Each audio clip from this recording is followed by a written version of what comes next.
Hello बच्चों, मैं शिक्षा सक्सेस सीरीज एजुकेशन से आज की वीडियो में हम डिस्कस करेंगे कक्षा 10वीं विषय संस्कृत कोड 122 के प्रथम सत्रीय परीक्षा के प्रश्न पत्र को।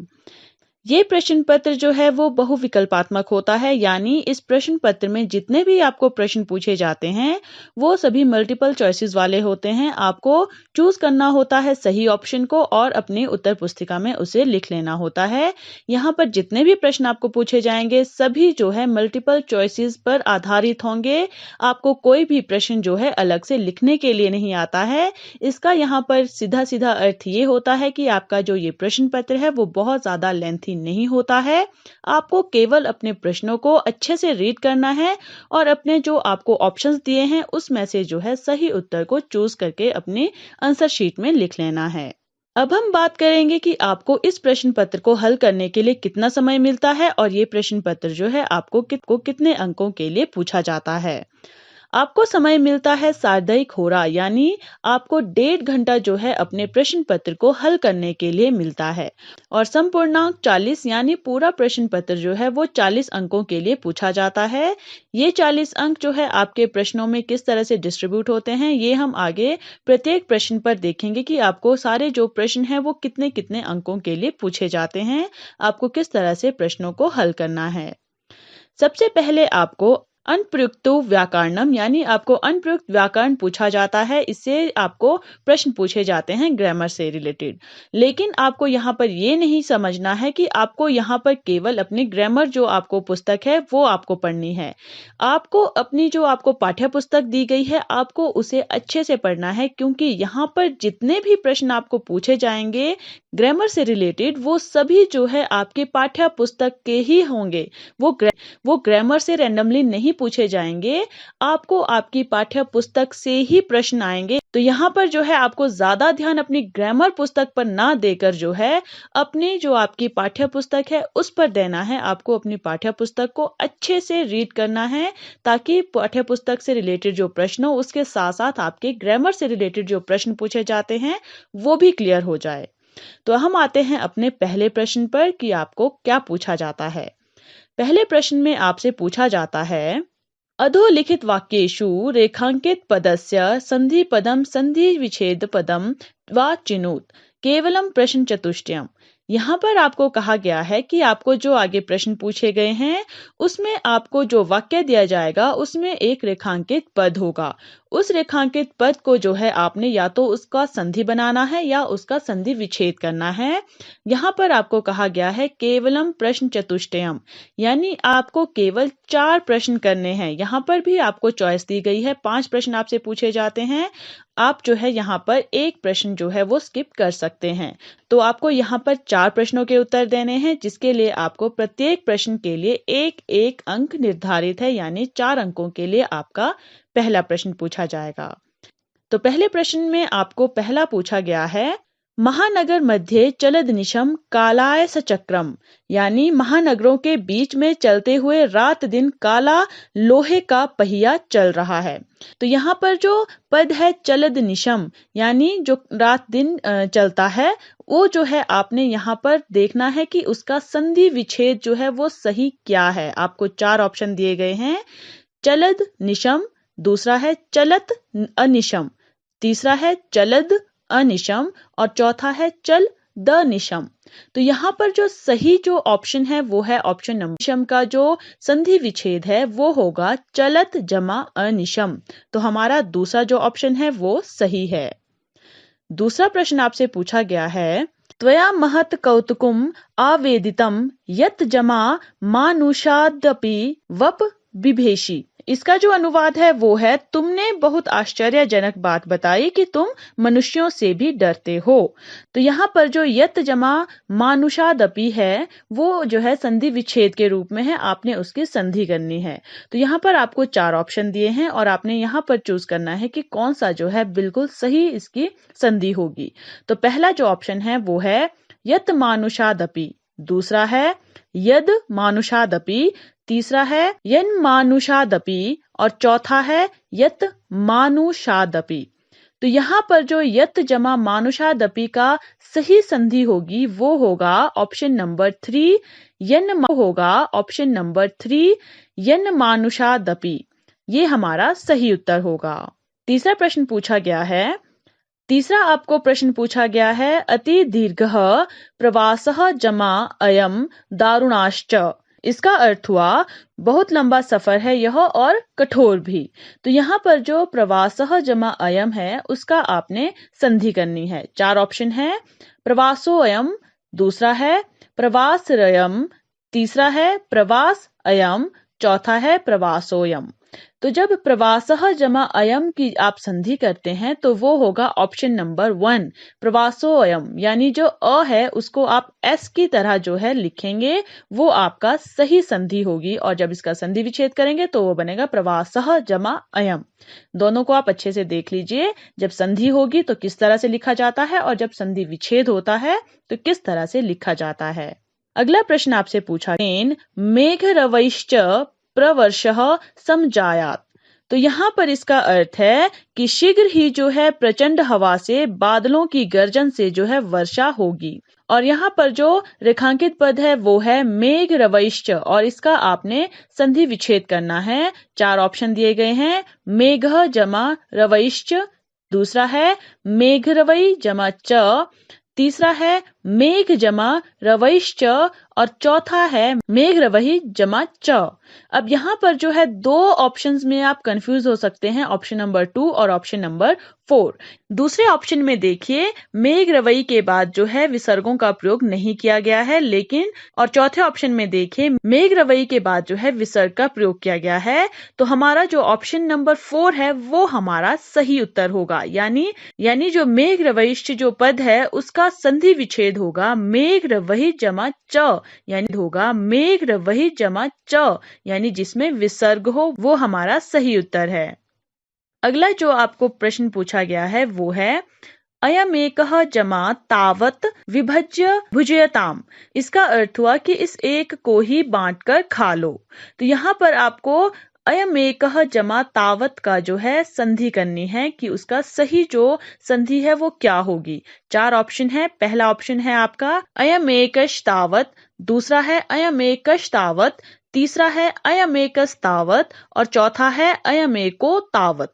अब यहाँ पर जो आपको 3 ऑप्शन दिए गए हैं क ख ग, उसमें देखिए श श और स, ये डिफरेंस है, बाकी जो है पूरा एक समान है। तो यहाँ पर जो हमारा सही उत्तर होगा वो है ऑप्शन नंबर 3 अयमेकस्तावत, यानी जो स है वो हमारा सही ऑप्शन है। यहाँ पर अयमेकस्तावत जो है अयमेकः जमा तावत का तरह से जो है आपको पहला जो प्रश्न पूछा जाता है वो संधि या संधि विच्छेद पर पूछा जाता है। अब हम बात करते हैं अपने दूसरे प्रश्न की। दूसरा प्रश्न आपको पूछा गया है, अधोलिखित वाक्येषु रेखांकित पदानां समासं विग्रहं वा प्रदत्त विकल्पेभ्यः चिनुत केवलम प्रश्न चतुष्टयम। यहाँ पर जो है आपको कहा गया है कि जो आपको आगे प्रश्न पूछे जाएंगे उनमें जो वाक्य दिया गया होगा उसमें भी जो है आपको एक रेखांकित पद होगा, उसका या तो आपने समस्त पद बनाना है या उसका समास विग्रह करना है। तो आपको यहाँ पर भी जो है 5 प्रश्न पूछे जाएंगे, लेकिन आपको यहाँ पर भी ऑप्शन दिया गया है कि आपको केवलम प्रश्न चतुष्टयम, यहाँ पर भी आपको केवल 4 प्रश्न करने हैं, एक प्रश्न को आप स्किप कर सकते हैं। और यहाँ पर भी प्रत्येक प्रश्न के लिए आपको 1 अंक जो है वो निर्धारित किया गया है। तो आइए चलते हैं अपने प्रश्न पर। पहला प्रश्न आपको पूछा गया है, कुत्सित वस्तु मिश्रितम भक्ष्यम समलम धरातलम।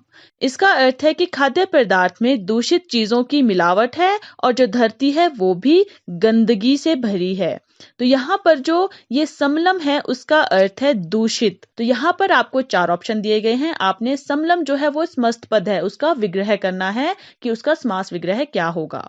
4 ऑप्शन है। पहला है मलस्य योग्यम, दूसरा है मलम मलम प्रति, तीसरा है मलेन सहितम, और चौथा है मलस्य अभावः।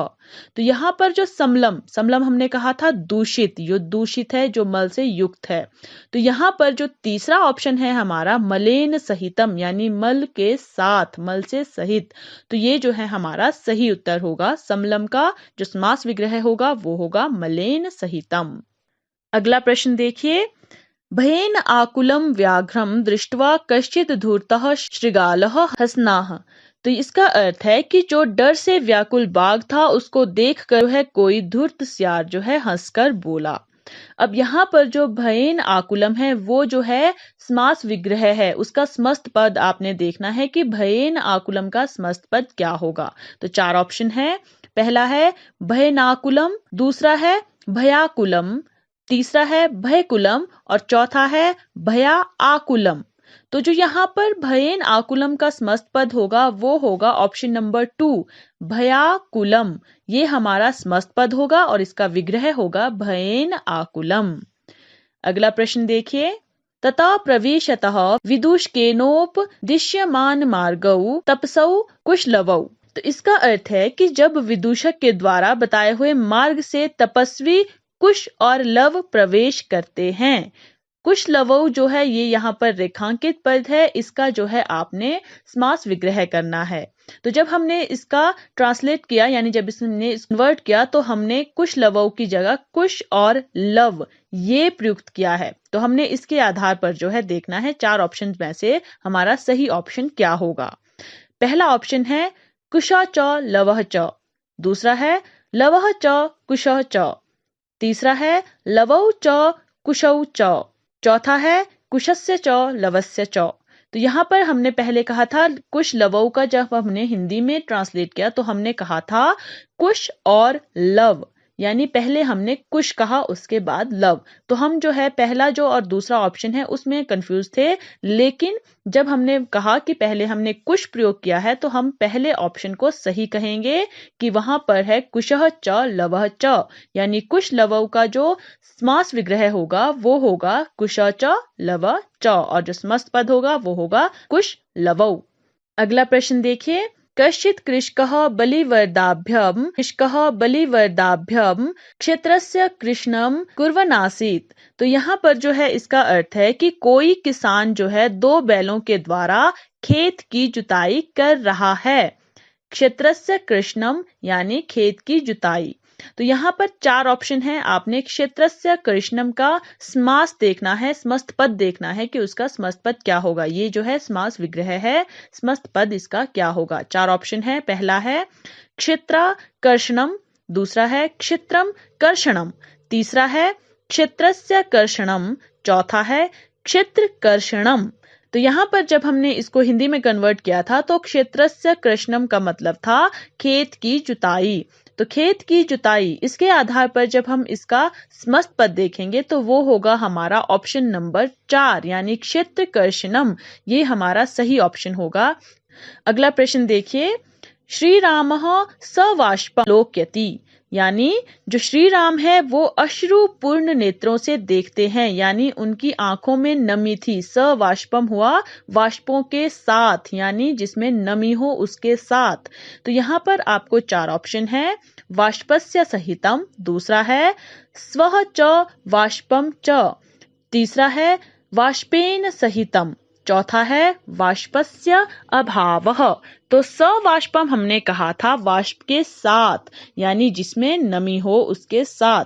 तो यहाँ पर हमारा जो ऑप्शन नंबर 3 है वाष्पेन सहितम, ये हमारा सही ऑप्शन है। वाष्पेन सहितम हुआ आपका समास विग्रह और इसका जो समस्त पद है वो होगा सवाष्पम। तो जो हमारा दूसरा प्रश्न था वो था हमारा समास पर आधारित। पहला प्रश्न हुआ आपका संधि पर आधारित और दूसरा था समास पर आधारित। अब हम आते हैं अपने तीसरे प्रश्न पर। तीसरा प्रश्न आपको इस तरह से पूछा गया है। अधोलिखित वाक्येषु रेखांकित पदानां प्रकृति प्रत्ययौ संयोज्य विभज्य वा उचितम उत्तरम विकल्पेभ्यः चिनुत केवलम प्रश्न चतुष्टयम। यहाँ पर आपको जो है कहा गया है कि जो आपको वाक्य दिया गया होगा उसमें रेखांकित पद होगा, उसका जो है आपने प्रकृति जो प्रत्यय है उसको खोजना है, जो उचित उत्तर है उसको आपने विकल्प में से चूज करके लिखना है। यहाँ पर भी आपको 5 प्रश्न पूछे जाएंगे, एक को आप स्किप कर सकते हैं। यहाँ पर भी प्रत्येक प्रश्न के जो है एक जो आपको अंक है वो निर्धारित किए गए हैं। तो जो पहला आपको प्रश्न पूछा गया है वो है अन्यो अपि बुद्धिमान लोके मुंचते महतो भयात्। इसका अर्थ हुआ कि संसार में अन्य जो बुद्धिमान हैं वे भी अपनी बुद्धि से जो है महान भय से मुक्त हो जाते हैं। तो जो बुद्धिमान है उस प्रकृति प्रत्यय देखना है कि कौन सा उसमें प्रत्यय लगा है। तो यहाँ पर 4 ऑप्शन है, बुद्धि जमा तल, बुद्धि जमा टाप, बुद्धि जमा मतुप या बुद्धि जमा त्व। तो बुद्धिमान, मान जो है वो कहाँ से आता है, वो आता है मतुप प्रत्यय से, यानी मतुप प्रत्यय जहां पर भी लगा होगा वहां पर मान होगा। तो यानी बुद्धिमान है, तो जो आपका तीसरा ऑप्शन है बुद्धि जमा मतुप वो आपका सही ऑप्शन होगा। अगला जो प्रश्न है वो है, नवमालिका रसालम मिलिता रुचिरम संगमनम।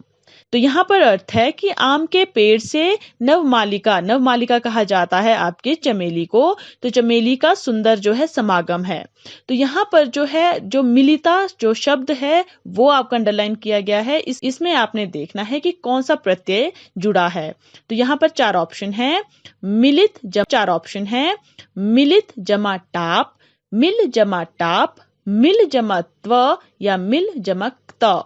तो मिलिता ता यानी ये क्या है, स्त्रीलिंग की ओर जो है आपको इशारा कर रहा है। तो जहां पर स्त्रीलिंग की ओर इशारा हो यानी ता यानी आ जिसमें अंत में लगा जुड़ा हुआ हो तो वो होता है टाप प्रत्यय। तो जो पहला ऑप्शन है आपका मिलित जमा टाप वो आपका सही उत्तर होगा। अगला है आपका बुद्धि बल जमा मतुप तन्वी सर्व कार्येषु सर्वदा।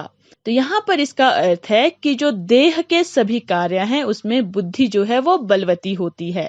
तो यहाँ पर आपको बल जमा मतुप दिया गया है जो अंडरलाइन किया गया है। यहाँ पर आपको प्रत्यय बताया गया है कि बल में मतुप प्रत्यय आपने लगाना है। तो क्या शब्द बनेगा वो आपने जो है ऑप्शंस में से चूज करना है। पहला है बलमती, दूसरा है बलवान, तीसरा है बलवत्य। तो यहाँ पर जो है आप कंफ्यूज हो सकते हैं क्योंकि हमने पहले कहा था कि मतुप प्रत्यय में जो है वान लगता है। तो यहाँ पर आपको लगेगा कि यहाँ पर सही उत्तर हमारा बलवान होगा, लेकिन आप अपने अगर प्रश्न को देखें तो वहां बुद्धि का जिक्र किया गया है और बुद्धि क्या है, वो स्त्रीलिंग जो है शब्द है। तो बुद्धि जब स्त्रीलिंग है तो बलवान जो है उसके साथ नहीं लगेगा।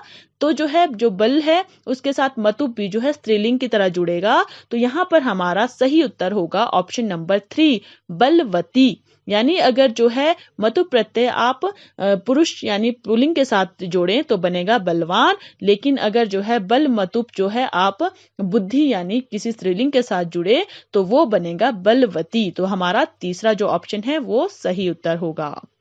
अगला प्रश्न है, आकारस्य लघु जमात्व कार्यबाधकः न भवेत्। इसका अर्थ है कि आ के बाधकः न भवेत्। इसका अर्थ है कि आ के लघुत्व जो है वो कार्य में बाधक नहीं होता है। तो यहाँ पर जो अंडरलाइन किया गया है वो है लघु जमा त्व।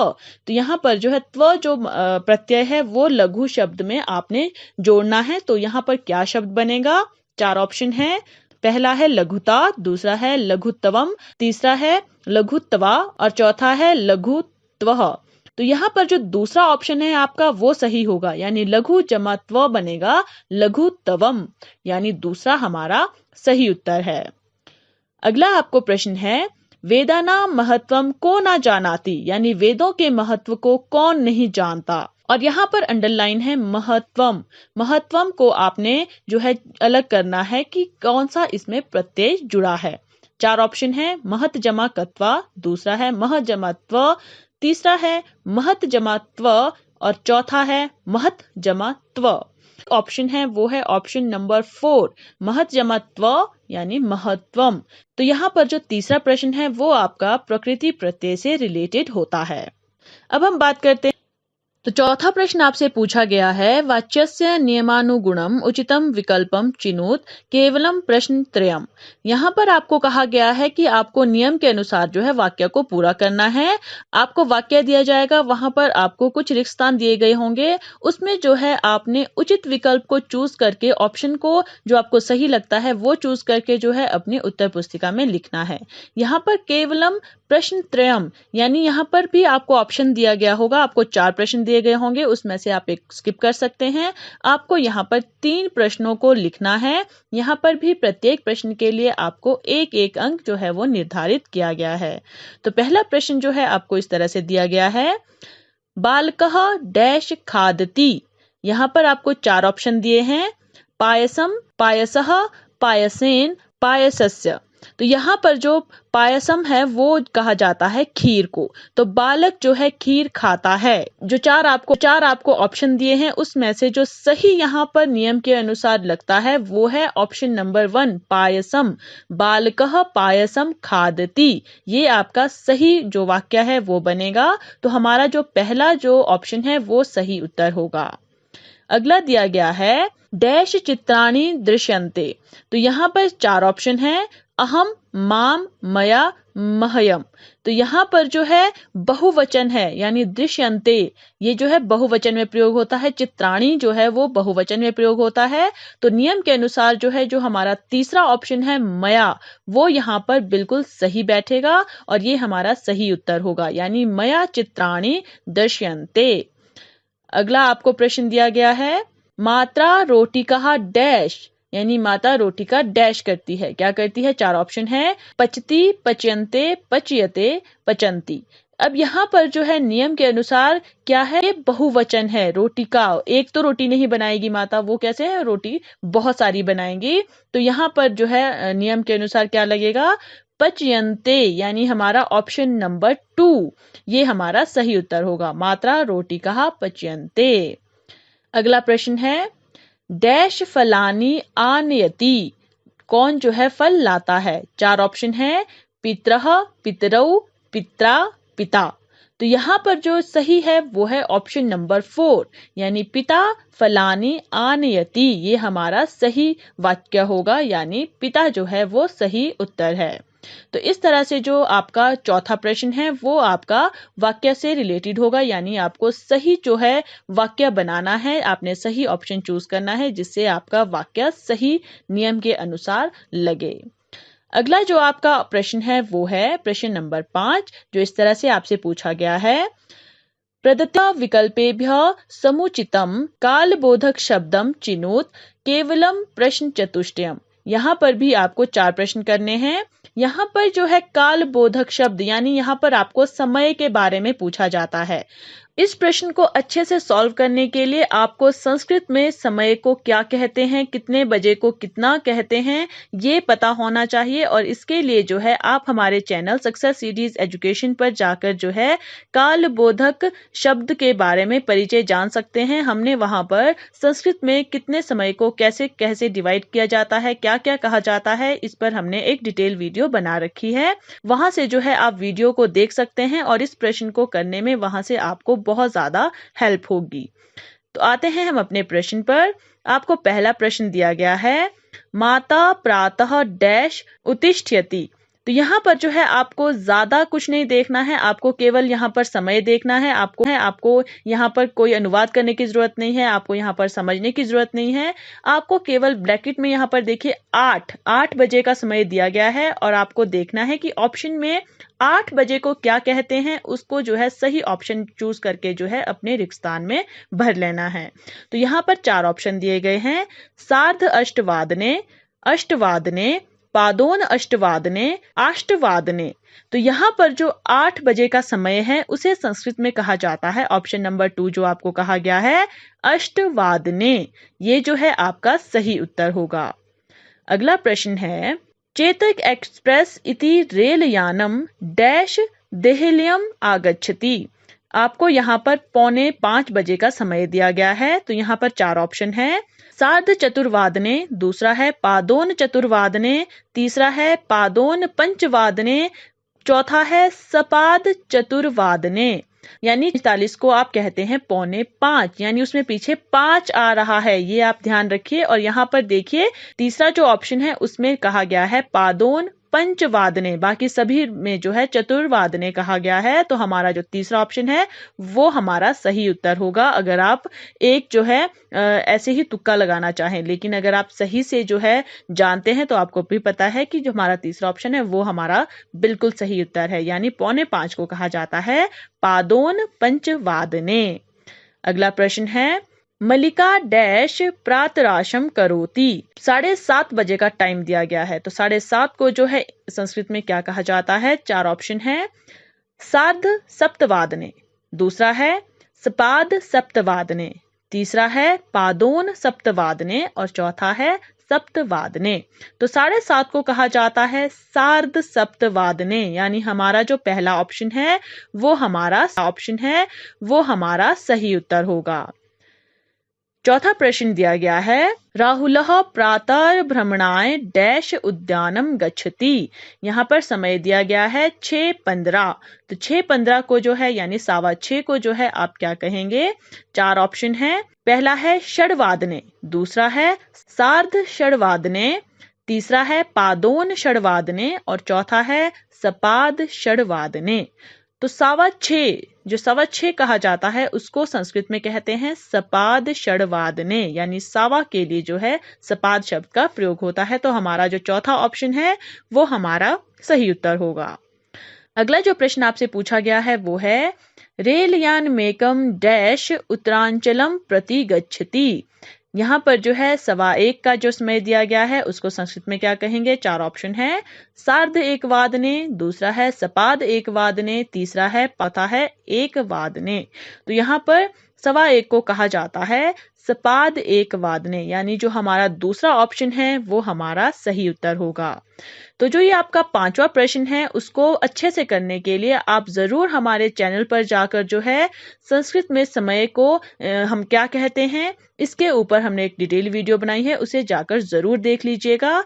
इस वीडियो के डिस्क्रिप्शन बॉक्स में उस वीडियो का लिंक आपको मिल जाएगा, वहां पर जाकर आप जरूर सर्च करिएगा। इस प्रश्न को करने में आपको काफी हेल्प जो है वो मिलेगी। हम आते हैं अपने अगले प्रश्न पर। अगला प्रश्न है, वाक्यानुगुणम उचित अव्यय पदम चिनोत केवलम प्रश्न त्रयम। यहाँ पर जो है आपको छठे प्रश्न में जो है अव्यय पद जो है वो चूज करके अपने वाक्य को पूरा करना है, सही वाक्य बनाना है।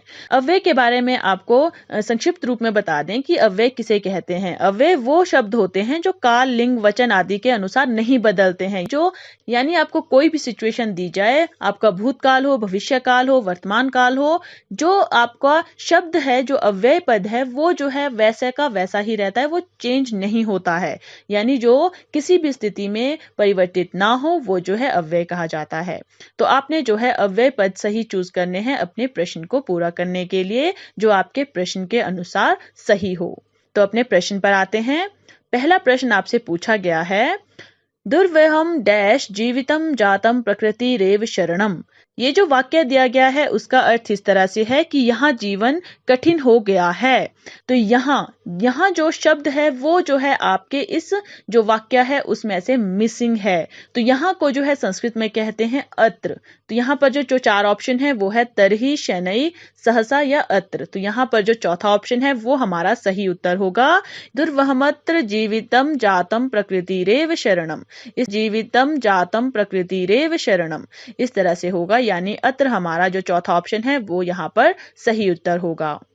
अगला प्रश्न है, यत्रास्ते सा धूर्ता डैश गम्यताम। ये जो आपका वाक्य है वो इस तरह से उसका उत्तर है कि जहां वह धूर्त स्त्री है वहां चलिए। यहाँ पर धूर्ता, ये धूर्ता जो है यहाँ पर प्रयोग किया गया, इसका मतलब ये स्त्री के लिए प्रयोग किया गया है।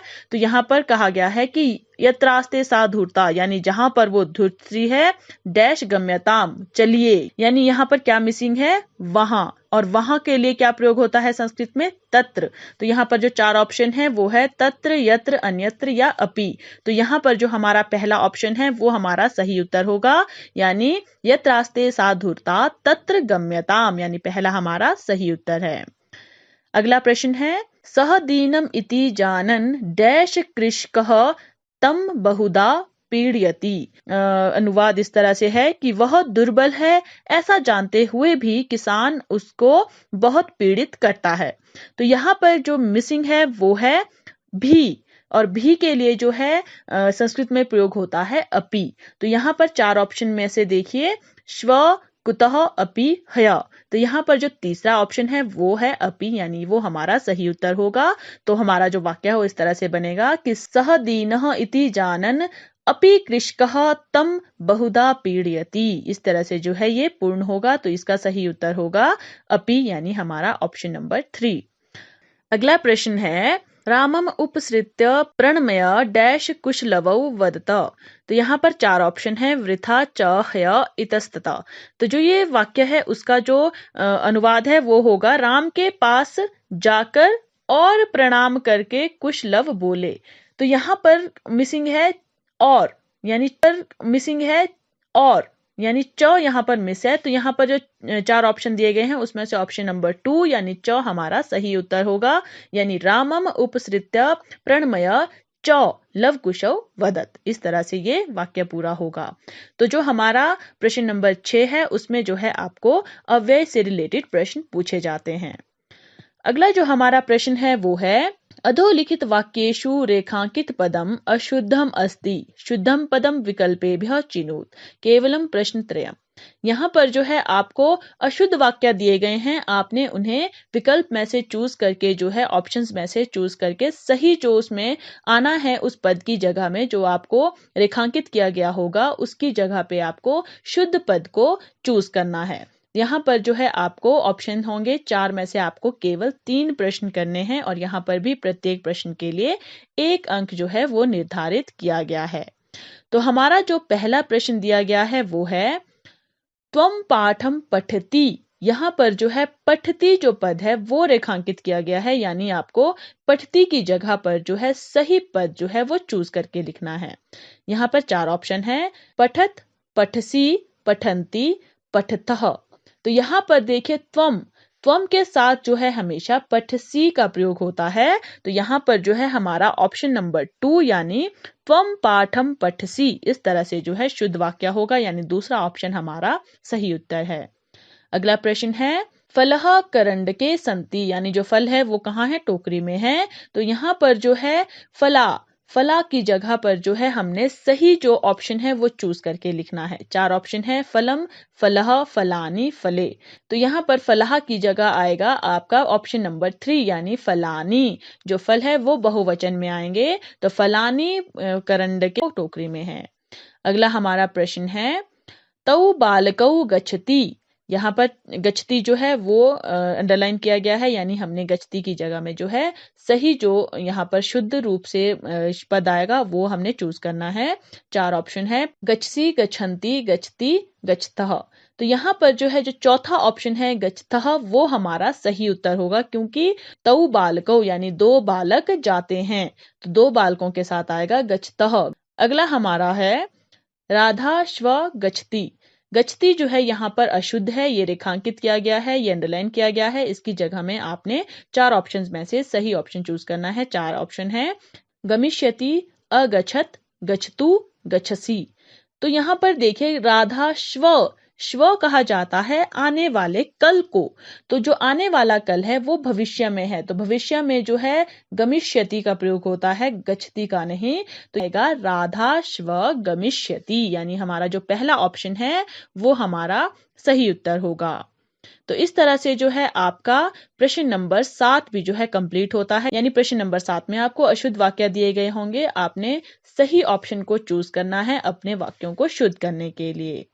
अब आगे जो है आपको दूसरा भाग पूछा जाता है पठिताब बोधनम, यानी यहाँ पर से जो है अब आपको जो आपकी पाठ्य पुस्तक है उसमें जो प्रश्न आपको दिए जाते हैं उसमें से जो है अब आपको प्रश्न पूछे जाएंगे। इससे पहले जो है आपको जो आपकी पाठ्य पुस्तक थी उसमें से ही, यानी जो आपके चैप्टर्स थे उसमें से अंदर से जो है आपको प्रश्न बनाकर जो है पूछे जाते थे। लेकिन अब जो है जो आपकी पाठ्य पुस्तक है उसमें जो नीचे आपको पाठ के बाद जो है प्रश्न पूछे जाते हैं उसमें से आपको अब प्रश्न पूछे जाएंगे। तो चलिए आगे प्रश्न देखते हैं। प्रश्न नंबर 8। प्रश्न नंबर 8 में आपसे कहा गया है रेखांकित पदानि धृत्य समुचितम प्रश्नवाचक पदम चिनुत। केवल प्रश्न पंचम, यानी यहाँ पर आपको वाक्य दिए जाएंगे, उसमें से जो है आपको जो रेखांकित किया गया होगा पद, उस पद को जो है आपने प्रश्नवाचक जो पद है उसमें बदलना है। यानी आपको जो वाक्य दिया गया होगा उसका आपने प्रश्न बनाना है, और जो रेखांकित पद दिया गया होगा उसी की जगह में जो है आपको प्रश्नवाचक पद का प्रयोग करना है, किसी दूसरे पद की जगह पर नहीं। ये आपने यहाँ पर अच्छे से गौर करना है। यहाँ पर आपको केवल प्रश्न पंचम, यानी आपको 5 प्रश्न करने हैं। आपको यहाँ पर भी ऑप्शन दिए गई होगी, 6 प्रश्न दिए हैं, उसमें से आप एक को स्किप कर सकते हैं। आपको 5 प्रश्न करने हैं, प्रत्येक के लिए यहाँ पर भी आपको एक एक अंक जो है वो निर्धारित किया गया है। तो हम आते हैं अपने प्रश्नों पर। पहला प्रश्न आपसे पूछा गया है, अत्र जीवितम दुर्वहम जातम। इसका जो अर्थ है वो है यहाँ जीवन कठिन हो गया है। तो यहाँ जीवन कठिन हो गया है। तो यहाँ पर जो दुर्वहम है वो जो है अंडरलाइन किया गया है। आपने दुर्वहम को जो है यहाँ पर प्रश्न में कन्वर्ट करना है। तो इसका अर्थ है यहाँ पर कि यहाँ जीवन कठिन हो गया है। तो यहाँ पर जीवन कैसा हो गया है ये आप यहाँ पर प्रश्न बना सकते हैं। तो कैसे की जगह पर क्या होगा, 4 ऑप्शन है, किम, कीदृशः, कीदृशम, कम। जो यहाँ पर प्रश्नवाचक पद यहाँ पर सही प्रयुक्त होगा वो होगा कीदृशम, यानी अत्र जीवितम कीदृशम जातम। यहाँ पर जीवन कैसा हो गया है। तो यहाँ पर जीवन दुर्वहम यानी कठिन हो गया है। तो हमारा सही ऑप्शन है ऑप्शन नंबर 3 कीदृशम। अगला प्रश्न है, सह ऋषभः हल मूढ़वा गंतुम शक्तः क्षेत्रे पपात। तो यहाँ पर इसका अर्थ है कि वह बैल जो है हल उठाकर चलने में असमर्थ था, इसलिए भूमि पर गिर गया। तो यहाँ पर जो क्षेत्रे जो पद है उसको जो है अंडरलाइन किया गया है। तो इसका जो आप प्रश्न बना सकते हैं वो इस तरह से बना सकते हैं, वह बैल जो है हल उठाकर चलने में असमर्थ था, इसलिए कहाँ पर गिर गया। तो कहाँ के लिए जो है संस्कृत में क्या शब्द प्रयोग होता है, कुत्र। तो यहाँ पर 4 जो हमारे ऑप्शन है उसमें भी जो है कस्मई के कदा कुत्र, कुत्र जो है वहां पर भी है। तो हमारा जो चौथा ऑप्शन है वो हमारा सही उत्तर होगा, यानी स ऋषभः हल मूढ़वा गंतुम शक्तः कुत्र पपात। इस तरह से हम जो है यहाँ पर प्रश्न बना सकते हैं, यानी चौथा जो ऑप्शन है वो हमारा सही उत्तर होगा। अगला प्रश्न है, त्वम मानुषात बिभेषी, यानी तुम मनुष्यों से डरते हो। तो इसका जो है आप प्रश्न बना सकते हैं कि तुम किससे डरते हो। तो यहाँ पर 4 ऑप्शन है, कस्मात, कुतः, कस्या, कति। तो यहाँ पर जो है मनुषात की जगह पर जो है कस्मात जो है वो बिल्कुल उचित होगा, यानी त्वम। इस तरह से जो है ये सही प्रश्न बनेगा। तो हमारा ऑप्शन नंबर पहला यानी कस्मात हमारा सही उत्तर होगा। अगला हमारा प्रश्न है, आर्यस्य वंदनायाम लव इत्यात्मानम श्रव्यामि। इसका जो अनुवाद है वो इस तरह से है कि आर्य की सेवा में लव ऐसा अपने आप को जो है कहता हूँ। जो लव है वो अपने आप को कह रहे हैं कि मैं आर्य की सेवा में उपस्थित हूँ। तो यहाँ पर जो है किसकी सेवा में लव उपस्थित है ये हो सकता है, क्योंकि आर्यस्य जो है वो यहाँ अंडरलाइन है। आपको आर्यस्य की जगह में जो है प्रश्नवाचक जो पद है उसका प्रयोग करना है। तो 4 ऑप्शन है, कस्मिन, कस्य, कस्याः, कस्मै। तो यहाँ पर जो आर्यस्य है उसकी जगह पर जो है ऑप्शन नंबर 2 कस्य, ये जो है हमारा सही उत्तर होगा, यानी कस्य वंदनायाम लव इत्यात्मानम श्रव्यामि। तो इस तरह से जो है ये सही होगा। अगला प्रश्न है, अयम अन्येभ्यो दुर्बलः, यानी यह दूसरों से बल है। तो यहाँ पर अन्येभ्यो दूसरों से जो है उसकी जगह पर जो है आपको प्रश्नवाचक जो पद है उसका प्रयोग करना है। तो यहाँ पर प्रश्न किस तरह से बन सकता है कि यह किससे दुर्बल है। तो यहाँ पर आएगा केभ्याम, कस्मात या केभ्यो में से जो चौथा ऑप्शन है केभ्यो वो यहाँ पर आएगा। और इसका जो प्रश्न है वो इस तरह से बनेगा, अयम केभ्य दुर्बल, यह किससे कमजोर है, यह किससे दुर्बल है। अगला जो प्रश्न है वो इस तरह से है, तपोवने तस्य नाम व्यवहरति, यानी इसका जो अनुवाद है वो है तपोवन में उसके नाम का व्यवहार करता है। तो यहाँ पर जो है आपने जो प्रश्न बनाना है वो बनाना है तपोवने की जगह पर। तो यहाँ पर जो अनुवाद था वो था तपोवन में उसके नाम का व्यवहार करता है। तो कहां पर उसके नाम का व्यवहार करता है, ये आपका प्रश्न हो सकता है। तो यहाँ पर 4 ऑप्शन है, कुत्र के, कस्याम, कुतौ। तो यहाँ पर जो पहले कुत्र वो हमारा सही उत्तर होगा, यानी कुत्र तस्या नाम व्यवहरति। तो कहां पर जो है उसके नाम का व्यवहार करता है। तो इस तरह से जो है आप अपने प्रश्नों का निर्माण कर सकते हैं, और ये जो है आपके जो पाठ्य पुस्तक है उसके अंतर्गत ही आएगा, यानी उसके जो प्रश्न अभ्यास में जो है दिए गए होंगे उसमें से ही आपको ये प्रश्न पूछे जाएंगे। इसका आप अच्छे से ध्यान रखिएगा। हम आते हैं अपने अगले प्रश्न पर। अगला प्रश्न नंबर 9, उसमें आपसे पूछा गया है, अधोलिखित वाक्येषु रेखांकित पदानाम प्रसंगानुकूलम उचितार्थम चिनोत, केवलम प्रश्न चतुष्टयम। यहाँ पर आपको कहा गया है कि जो भी आपको वाक्य दिए गए हैं उसमें जो रेखांकित पद है उसके स्थान पर जो है प्रसंग के अनुकूल जो है उचित जो अर्थ उसकी जगह पर प्रयोग कर सकते हैं उसको आपने चूज करना है। तो यहाँ पर भी आपको ऑप्शन दिए गए हैं, 5 प्रश्न दिए गए होंगे, उसमें से आपको 4 प्रश्न चूज करके लिखने हैं, एक को आप स्किप कर सकते हैं। यहाँ पर भी जो है प्रत्येक प्रश्न के लिए आपको एक एक अंक निर्धारित किया गया है। आपका पहला प्रश्न है, भयंकरा व्याघ्रमारी तूर्णम धाविता। तो यहाँ पर इसका अर्थ है कि भय उत्पन्न करने वाली, व्याघ्र को मारने वाली जो है जल्दी से दौड़ी। तो तूर्णम है वो जो है यहाँ पर अंडरलाइन किया गया है, और तूर्णम का अर्थ होता है शीघ्रता से, जल्दी से। तो यहाँ पर जो 4 ऑप्शन दिए गए हैं उसमें से तूर्णम दिए गए हैं, उसमें से तूर्णम के स्थान पर आप कौन सा जो शब्द पद है वो प्रयोग कर सकते हैं। पहला है मंदम, दूसरा है शीघ्रम, तीसरा है वृथा, चौथा है पुरतः। तो यहाँ पर तूर्णम के स्थान पर शीघ्रम शब्द का प्रयोग किया जा सकता है। जो शीघ्रम पद है उसका प्रयोग आप तूर्णम जो पद है उसके स्थान पर कर सकते हैं। तो ऑप्शन नंबर 2 यानी ख हमारा सही ऑप्शन है।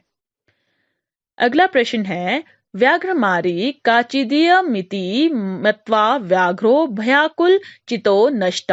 तो इसका जो अनुवाद है वो इस तरह से है कि यह कोई बाघ को मारने वाली है, यह समझकर बाघ व्याकुल होकर भाग गया। तो जो नष्ट है वो यहाँ पर अंडरलाइन किया गया है, यानी नष्ट के स्थान पर आप क्या प्रयुक्त कर सकते हैं। तो यहाँ पर जो नष्ट है वो जो है भाग गए के लिए प्रयुक्त किया गया है। तो यहाँ पर 4 ऑप्शन है, खादित, दत, कुत, पलायित।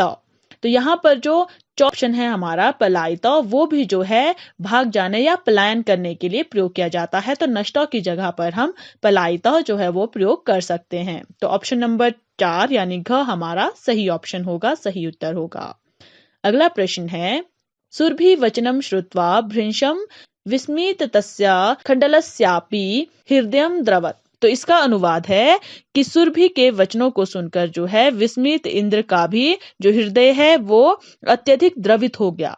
तो यहाँ पर जो भृंशम है वो जो है अंडरलाइन किया गया है, और उसका जो है यहाँ पर अर्थ लिया गया है अत्यधिक। तो यहाँ पर जो 4 ऑप्शन है उसमें से आप यहाँ पर क्या चूज कर सकते हैं।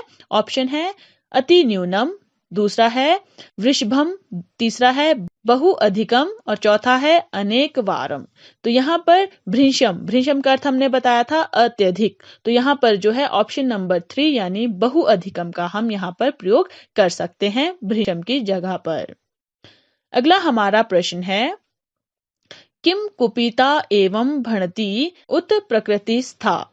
तो यहाँ पर जो है इसका अनुवाद है कि क्या क्रोध में कहती है अथवा स्वाभाविक रूप से कहती है।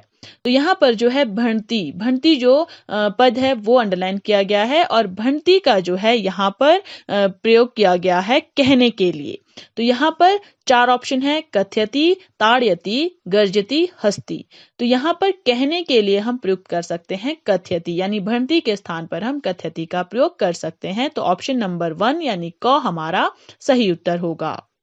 अगला प्रश्न है, एकांते कांतारे क्षणमपि मे सयात संचरणम। तो यहाँ पर जो है इसका अनुवाद है कि एकांत जंगल में मेरा पल भर के लिए विचरण हो जाए। तो यहाँ पर जो कांतारे शब्द है उसको अंडरलाइन किया गया है, और इस वाक्य में कांतारे का जो प्रयोग है वो जो है जंगल के रूप में हुआ है, यानी जंगल के लिए कांतारे शब्द का प्रयोग किया गया है। तो 4 ऑप्शंस में से आप कांतारे की जगह पर क्या प्रयोग कर सकते हैं। ऑप्शन है ग्रामे, नगरे, वने, कृषकस्य गृहे। तो जंगल के लिए आप जो है वन का प्रयोग कर सकते हैं। तो ऑप्शन नंबर 3 यानी वने जो है हमारा सही ऑप्शन होगा, यानी कांतारे की जगह पर आप वने जो शब्द है वो प्रयुक्त कर सकते हैं। तो जो ये प्रश्न नंबर 9 है उसको जो है करने के लिए आपको अपनी जो पाठ्य पुस्तक है उसे ध्यान से पढ़ना है, क्योंकि जब आप अनुवाद करते हैं अपने पाठ का तो वहां पर जो है आप प्रत्येक पद के लिए अलग अलग हिंदी के पदों का प्रयोग करते हैं, जिसके आधार पर जो है आप इस प्रश्न का सही से इसका अभ्यास कर सकते हैं। यहाँ पर आपको पता चलता है कि आप कौन से शब्द की जगह किसी दूसरे शब्द को भी प्रयुक्त कर सकते हैं। तो अब हम आते हैं अपने अगले प्रश्न पर। आपका जो अंतिम प्रश्न है वो आपको इस तरह से दिया गया होगा कि भाषाई कार्य संबंधानाम प्रश्नानाम समुचितम उत्तरम विकल्पेभ्य चिनुत केवलम प्रश्न षटकम। यहाँ पर जो आपको कहा गया है कि भाषाई कार्य के संबंध में जो प्रश्न पूछे जाते हैं उसमें जो है आपने सही जो उत्तर है वो विकल्प में से चूज करके लिखना है। यहाँ पर आपको 6 प्रश्न करने हैं। आपको यहाँ पर 7 प्रश्न दिए गए होंगे, उसमें से आपने 6 प्रश्न चूज करके लिखने हैं। यहाँ पर भी प्रत्येक प्रश्न के लिए आपको 1-1 अंक निर्धारित किया गया होगा। तो यहाँ पर आपको जो है जो प्रश्न है उसमें ही पूछा जाएगा कि आपको क्या प्रश्न में से चूज करना है। तो आगे प्रश्न में आप देखिए, पहला प्रश्न है क्रुधो कृषिवला तमुत्थापितुं बहुवारं यत्नं करोत् अस्मिन् वाक्ये विशेष्य पदम किम। यहाँ पर जो आपको वाक्य दिया गया है पहले आप उसका हिंदी अनुवाद देख लीजिए। इसका हिंदी अनुवाद है कि जो क्रोधित किसान था उसने जो है उसे उठाने के लिए बहुत बार प्रयत्न किया। तो ये जो वाक्य है उसमें विशेष्य पद कौन सा है ये आपने चूज करना है। 4 ऑप्शन है, क्रुधो, कृषिवला, बहुवरम या तम। तो यहाँ पर जो ऑप्शन नंबर 2 है कृषिवला वो हमारा सही उत्तर है, यानी जो ये आपको वाक्य दिया गया है उसमें विशेष्य पद जो है कृषिवला है, यानी हमारा दूसरा ऑप्शन सही उत्तर है। अगला प्रश्न है यदि एवं तरहि माम निज गले बद्ध्वा चल सत्वरम अत्र शीघ्रम पदस्य पर्याय पदम किम। यहाँ जो आपको वाक्य दिया गया है उसका आप हिंदी अनुवाद देख लीजिए कि अगर ऐसा हो तो मुझे अपने गले में बांध कर चलो जल्दी से। तो यहाँ पर जो शीघ्रम यानी जल्दी से जो पद है उसकी जगह पर कौन सा पर्याय पद जो है वो प्रयुक्त हुआ है ये आपने चूज करना है। 4 ऑप्शन है, यदि, बद्ध्वा, सत्वरम या तरहि। तो यहाँ पर जो है जो सत्वरम है वो जो है शीघ्रम पद की जगह पर प्रयुक्त, शीघ्रम जो पद है उसका पर्याय पद सत्वरम जो है यहाँ पर प्रयुक्त किया गया है। तो हमारा ऑप्शन नंबर 3 यानी सत्वरम जो है हमारा सही उत्तर होगा। अगला प्रश्न है जानाम्यहम तस्य नामधेयम अत्र क्रियापदम किम। यहाँ पर जो ये वाक्य दिया गया है उसका जो अनुवाद है वो है मैं उसका नाम जानता हूँ। यहाँ पर क्रियापद क्या है? तो यहाँ पर 4 ऑप्शन है, जानामि, अहम, जानाम्यम या तस्य। तो यहाँ पर जो है क्रियापद है जानामि, यानी हमारा ऑप्शन नंबर 1 जो है यहाँ क्रियापद है। अगला प्रश्न है सौ कृच्छ्रेण भार मुदित वहति अत्र सरलतया इत्यस्य किम विलोम पदम प्रयुक्तम। ये जो आपका वाक्य है उसका हिंदी अनुवाद है कि वह कठिनाई से भार उठाता है। यहाँ पर जो है सरलतया यानी जो सरल शब्द है उसका विलोम पद कौन सा प्रयुक्त हुआ है ये आपने यहाँ पर चूज करना है।